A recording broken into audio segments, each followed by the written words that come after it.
کا آخری حج ہے.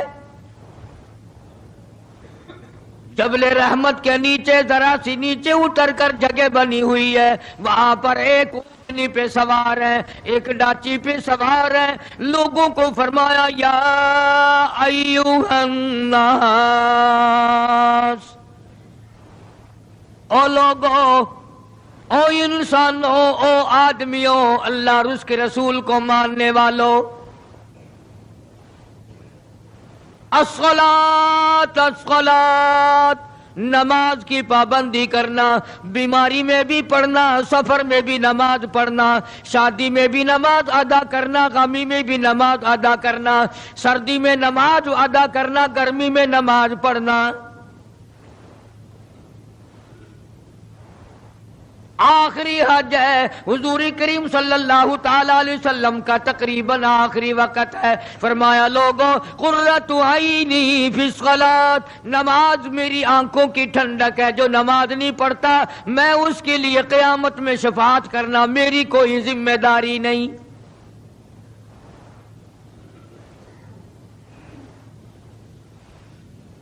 او ما ملکت ایمانہم، اور لوگوں اپنے ملازموں کا خیال کرنا، محتاجوں کا خیال کرنا، غریبوں کا خیال کرنا، مزدوروں کا خیال کرنا، معذوروں کا خیال کرنا، غریب پروری کرنا، لوگوں کے ساتھ ہمدردی والا برتاؤ کرنا.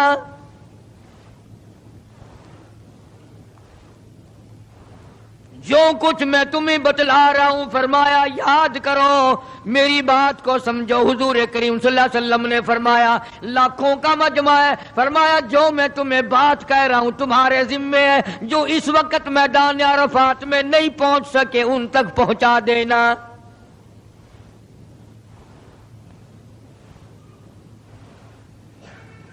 ادھر آپ نے امت کو تبلیغ فرمائی، آخری خطبہ ہے حضور کریم صلی اللہ علیہ وسلم کا، آخری خطبہ، آخری وعد ہے، آخری نصیحتیں ہیں. ادھر قرآن کریم کی آخری آیت نازل ہو گئی، الیوم اکملت لکم دینکم واتممت علیکم نعمتی ورضیت لکم الاسلام دینا. کالی کملی والے، آج ہم نے تمہارا دین کامل کر دیا، اسلام مکمل ہو گیا. حضور کریم صلی اللہ تعالی علیہ وسلم نے ضروری چیزیں آخری خطبے میں ارشاد فرما دی. فرمایا لوگوں اپنی عزت کو بچانا، اپنی عزت کا خیال کرنا. دو چیزوں کی ضمانت آج تم مجھے دے دو، ایک چیز کی ضمانت آج میں تمہیں دے دیتا ہوں، اپنی زبان کی اجازت دو، غلط نہیں استعمال کرو گے، اللہ رسول کے خلاف نہیں چلاؤ گے، اپنی نفسانی خواہشات کی ضمانت دو، اللہ اور اس کے رسول کے حکم کے خلاف نہیں برتو گے، نہیں چلاؤ گے. فرمایا والذی نفسی بیدی محمدا، او لوگوں اس مالک کائنات کی قسم میں جنت الفردوس کی تمہیں ضمانت دیتا ہوں.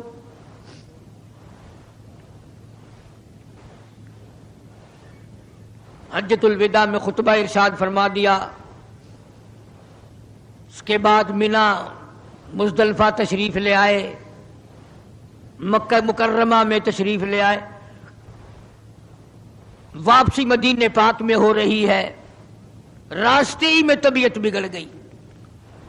وہاں میدان عرفات میں آخری خطبے میں فرمایا او لوگوں شاید میری تمہاری آخری ملاقات ہو، او لوگوں شاید آج کے بعد تم میری آواز نہ سن سکو، میری زیارت نہ کر سکو، میری بات کو پلے باندھ کے لے جاؤ.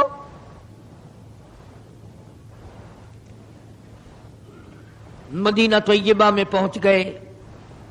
راستے میں جو طبیعت بگڑی اور مزید خراب ہوتی چلی گئی، زیادہ پریشانی بڑھتی چلی گئی، یہاں تک کہ مدینہ پاک میں تشریف لے گئے تو مرض شدت اختیار کر گیا.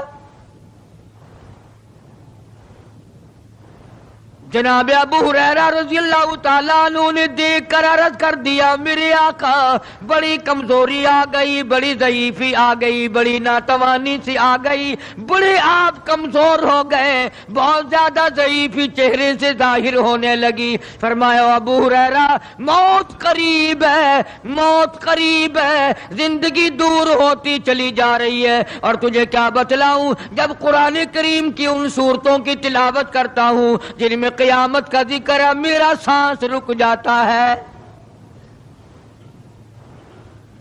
میرا سانس بگڑ جاتا ہے۔ ابو ہریرہ رضی اللہ تعالیٰ عنہ فرماتے ہیں میری آنکھ کھل گئی، پچھلی رات تھی، میں دربار رسالت میں چلا گیا، میں نے جا کے دیکھا حضور نے نماز کی نیت باندھی ہوئی ہے صلی اللہ علیہ وسلم، میں نے بھی ساتھ کھڑے ہو کر نیت باندھ لی۔ سورہ بقرہ 2.5 سپارے کی پوری سورت ہے۔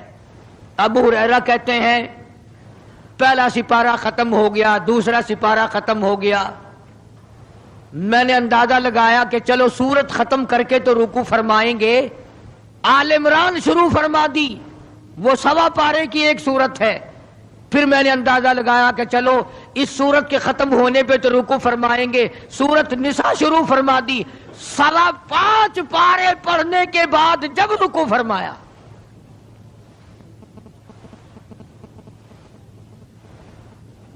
اپنا حال بھی دیکھ، اس کالی کملی والے کا حال بھی دیکھ صلی اللہ علیہ وسلم۔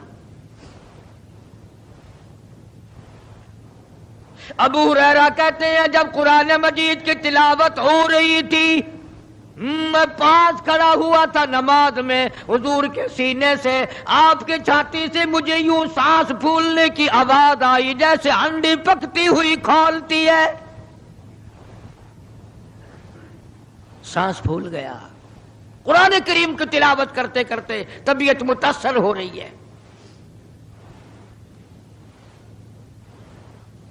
اس قسم کی نماز پڑھتے تھے ہمارے آقا حضرت محمد الرسول اللہ صلی اللہ علیہ وسلم۔ آج امت کی نمازیں اور اپنی نمازیں اور میری نمازیں تمہارے سامنے ہیں۔ امام الانبیاء محبوب کبریا حضرت محمد مصطفیٰ صلی اللہ تعالی علیہ وسلم کا مرض اتنا شدت اختیار کر گیا، بے ہوشی شروع ہو گئی، کبھی ہوش آ جاتا ہے، کبھی پھر بے ہوشی طاری ہو جاتی ہے، مرض بڑھتا چلا گیا۔ ایک روز نماز کا وقت آیا، جناب مدنی کریم صلی اللہ تعالی علیہ وسلم کے دیوانے، حضور کے پروانے، حضور کی شہدائی، حضور کے اوپر جان مال قربان کرنے والے، اولاد قربان کرنے والے، ساری زندگی قربان کرنے والے صحابہ کرام مسجد میں حیران ہیں، آج نماز کیسے پڑھیں گے، سرکار موجود نہیں۔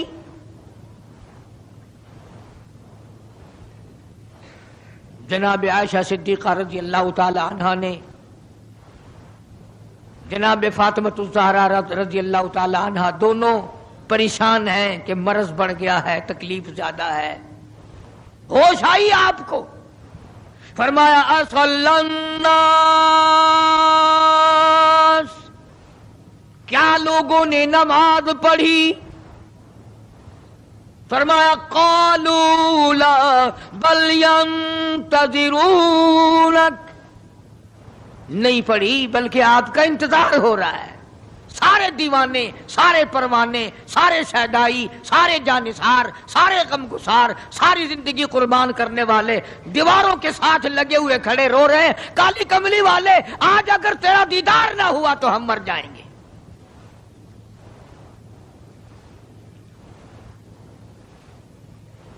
فرمایا مری ابا بکر ان یصلی الناس، عائشہ رضی اللہ تعالی عنہ ابو بکر کو میری طرف سے حکم دو میرے مصلی پہ کھڑا ہو کر نماز پڑھائے، میرے مصلی پہ کھڑے ہو کر نماز پڑھائے۔ حضرت عائشہ رضی اللہ تعالی عنہ نے عرض کر دیا میرے آقا میرا ابا تو کئی دن سے روتا پھرتا ہے، کئی دن سے رو رہا ہے۔ اذا جاء نصر اللہ کی سورت جب نازل ہوئی تو سارے صحابہ نے خوشی منائی، سارے مدینے نے خوشی منائی. اذا جاء نصر اللہ والفتح، اللہ کی حمایت آئے گی، نصرت آئے گی، تائید آئے گی، فتح آئے گی. ورأیت الناس یدخلون فی دین اللہ افواجا، تم دیکھو گے کہ فوج کی فوج اسلام میں داخل ہو رہی ہیں، لشکر کے لشکر اسلام میں داخل ہو رہے ہیں. ساری بات خوشی کی ہے. فسبح بحمد ربک، اور آپ میری تسبیح بیان کریں. بس یہ آیت سن کر ابو بکر کی چیخ نکل گئی. سارا مدینہ خوشیاں منا رہا ہے، سارا مدینہ خوشیوں میں ہے، سارے صحابہ خوشیاں منا رہے ہیں. عام لشکر اسلام میں داخل ہوں گے، ساری فوجی اسلام میں داخل ہو جائیں گی. لیکن ابو بکر صدیق کو لوگوں نے دیکھا اس کونے میں بیٹھا روتا ہے، گھر میں بیٹھا ہوا رو رہا ہے. کس نے پوچھا صدیق رضی اللہ تعالیٰ عنہ، سارے تو خوشیاں منا رہے ہیں، تو رو رہا ہے، تجھے کیا تکلیف پہنچی ہے؟ اذا جاء نصر اللہ کی سورت کے نزول کا پتہ نہیں چلا؟ جناب ابو بکر رضی اللہ تعالیٰ عنہ جو نبوت کا راز جانتے ہیں، مزاج شناس نبوت کے سب سے پہلا رفیق، سب سے پہلا ساتھی ابو بکر صدیق رضی اللہ تعالیٰ عنہ ہے. روتے روتے فرمانے لگے، او مدینے والوں، یار کی جدائی کا وقت آ گیا. حضور کریم صلی اللہ علیہ وسلم کی روانگی کا وقت آ گیا. انہوں نے کہا تجھے کیسے پتا چلا؟ کہ دیکھتے نہیں ہو قرآن میں کیا؟ فسبح بحمد ربک، آپ میری تسبیح بیان کریں. مطلب یہ آپ میرے یہاں آ جائیں.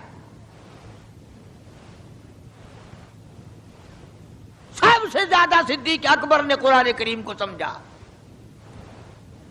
تو حضرت عائشہ رضی اللہ تعالیٰ عنہ نے عرض کیا، کالی کمبلی والے وہ تو پہلے ہی روتے پھرتے میرے ابا، تو کسی اور کو حکم دو. فرمایا عائشہ، امت میں تیرے باپ جیسا نظر کوئی نہیں آتا،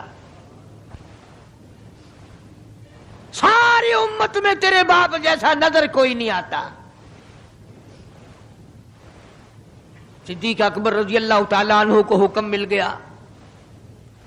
صحابہ نے مصلی پہ کھڑا کر دیا، نماز ہو رہی ہے. اللہ اکبر. ایک تھوڑا سا نقطہ باریک سا ہے، اگر توجہ کرو گے تو مزہ آئے گا. ادھر حکم دے دیا نماز پڑھانے کا، ادھر نماز شروع ہو گئی. ایک تو یہ بات تھی نا کہ حکم دیا، نماز ہو گئی، پوری ہو جائے گی، وہ پڑھا دیں گے. اور ایک یہ ہے کہ میں خود نماز پڑھاتا ابو بکر کو دیکھوں، صرف پڑھاتا نہ دیکھوں، میں بھی صدیق کے پیچھے نماز پڑھوں. کل لوگ کوئی اعتراض نہ کریں. یہ ایک بڑی بات ہوتی ہے، پر مصلی پہ بھی خود کھڑا کرنا اور خود پیچھے آ کر کے نماز کی نیت باندھنا. دو نوجوانوں کو بلایا، حضرت عباس رضی اللہ تعالیٰ عنہ ہے اور ایک اور صحابی ہے. دونوں کے کندھوں پہ ہاتھ مبارک رکھے اور قدم مبارک گھسٹتے ہوئے مسجد میں تشریف لائے.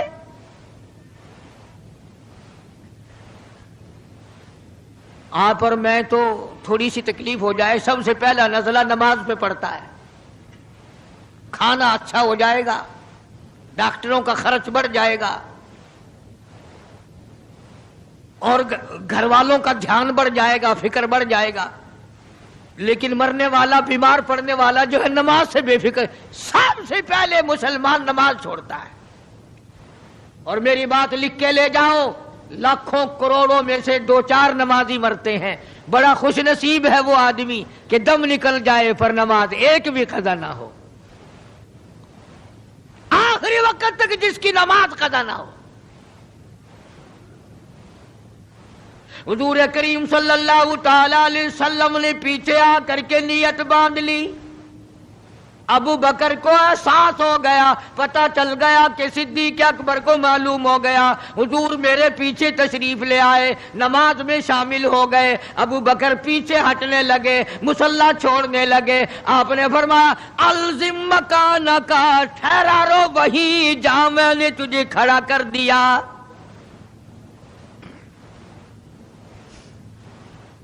نماز ہو گئی۔ اب حضور کریم صلی اللہ علیہ وسلم جب تشریف نہیں لائے تھے، سارے غمگین تھے، سارے پریشان حال تھے، سارے یہ سوچ رہے تھے کہ آج کیا ہوگا، آج کیا بنے گی۔ سارے سرکار دو عالم صلی اللہ علیہ وسلم کے دیدار کے لیے اکٹھے ہو گئے، اور یہ آپ کا تشریف لانا، آخری تشریف لانا ہے مسجد نبوی میں، اور منبر پہ آپ تشریف فرما ہوئے۔ آپ نے اسی خطبے کی پھر بعد الفاظوں کو، بعد احکامات کو دہرایا، اور لوگوں نماز کا خیال کرنا، نماز کی پابندی کرنا، یتیموں کا خیال کرنا، محتاجوں کی غریب پروری کرنا، اگر اس کے خلاف تم چلو گے میری کوئی ذمہ داری نہیں۔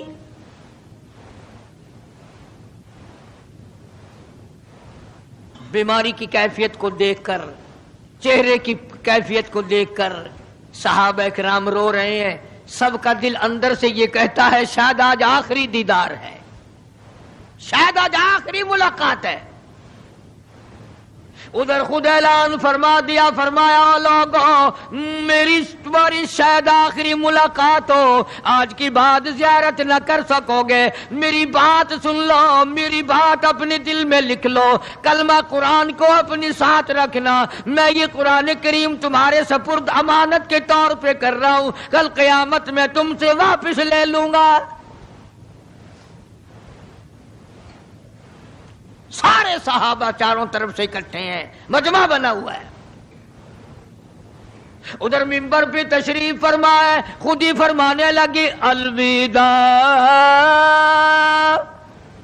الوداع اے دوستو، اب جلد اتر جائیں گے ہم،